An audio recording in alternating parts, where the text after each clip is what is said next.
Assalamualaikum warahmatullahi wabarakatuh. Nama saya Pramandika Yuna Sailendra, NIM 22102022, Prodi Ilmu Pemerintahan. Pada video kali ini saya akan mempresentasikan mata kuliah pengantar sosiologi bermateri sosialisasi yang diajarkan oleh dosen Bapak Endri Bagus Prasetyo. Apa itu sosialisasi? Sosialisasi secara sederhana adalah sebuah proses seumur hidup yang berkenaan dengan cara individu yang mempelajari hidup, norma, dan nilai sosial yang terdapat dalam kelompok agar dapat berkembang menjadi pribadi yang diterima oleh kelompoknya. Peter L. Berger. Proses belajar seorang anak untuk menjadi anggota yang berpartisipasi dalam masyarakat yang dipelajari dalam proses sosialisasi adalah peran, nilai, dan norma sosial. Sedangkan menurut teori George Herbert Mead, sosialisasi adalah proses pembelajaran tentang nilai dan norma yang akan membahas tentang sosialisasi pada umumnya adalah teori tentang peran. Mead mengatakan, seseorang yang baru lahir itu belum mempunyai diri. Maka sebab itu, sosialisasi bagi seorang anak itu sangat amat dibutuhkan. Ada beberapa tahap pengembangan diri, yaitu game stage, play stage, dan generalized other. Play stage adalah seorang anak yang mulai belajar mengambil peran yang ada di sekitarnya. Misalkan di lingkungan keluarga, seorang anak meniru ibunya, ayahnya, atau kakaknya.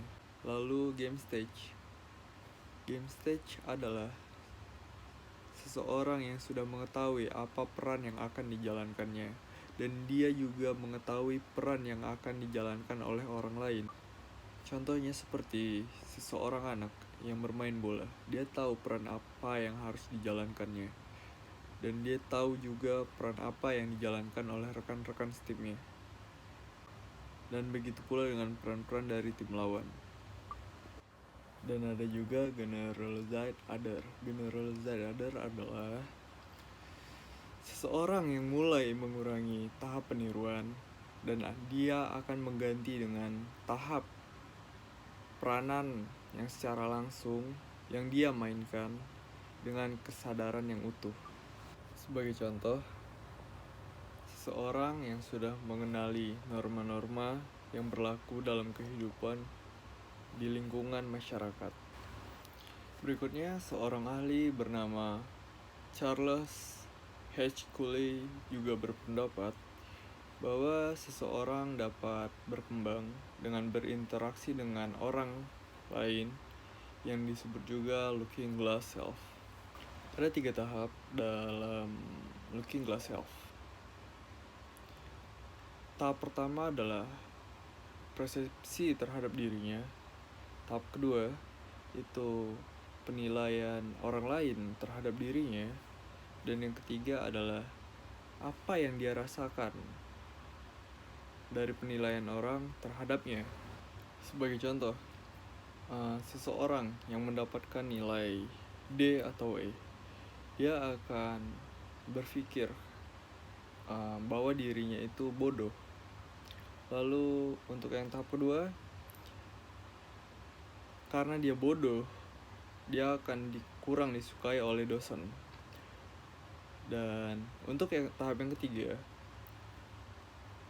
dikarenakan dia mendapatkan nilai D atau E, dia akan berpikir bahwa teman-temannya akan menjauhinya, atau dia juga berpikiran negatif tentang dirinya dan mengakibatkan dirinya murung. Sebenarnya dalam looking glass self, seseorang dapat menjadi individual yang lebih baik dengan cara belajar dari kesalahan. Sebagai contoh, dia mendapatkan nilai D dan dia kurang dihargai oleh teman-temannya. Dengan kurangnya dihargai oleh teman-temannya, dia akan berpikir dia akan bagaimana caranya mendapatkan nilai agar lebih baik, dan dia akan terus belajar dengan giat sehingga dia dapat mendapatkan nilai B atau A. Selanjutnya menurut Fuller dan Jacobs. Menurut Fuller dan Jacobs, ada 4 agen yang utama dalam sosialisasi, yaitu yang pertama keluarga, lalu teman bermain, lalu media massa, dan pendidikan. Lalu ada pula menurut ahli Berger dan Lachman, itu sosialisasi terbentuk menjadi 2, yaitu primer dan sekunder. Sosialisasi primer adalah sosialisasi yang terbentuk sejak dini atau di dalam lingkungan keluarga. Sedangkan untuk sosialisasi sekunder adalah sosialisasi yang sudah di luar dalam lingkungan keluarga atau sudah bersosialisasi dengan masyarakat. Dan yang terakhir, pada tahun 1977, seorang ahli yang bernama Jagger, ia mengatakan bahwa sosialisasi berbentuk 2 pola, yaitu represif dan repressive socialization dan participatory socialization. Repressive socialization adalah sebuah proses yang ditandai dengan penekanan, yang dimana seseorang atau seorang individu yang telah melanggar aturan yang ada. Sebagai contoh, orang tua yang menghukum anaknya karena tidak mengikuti aturan di rumah.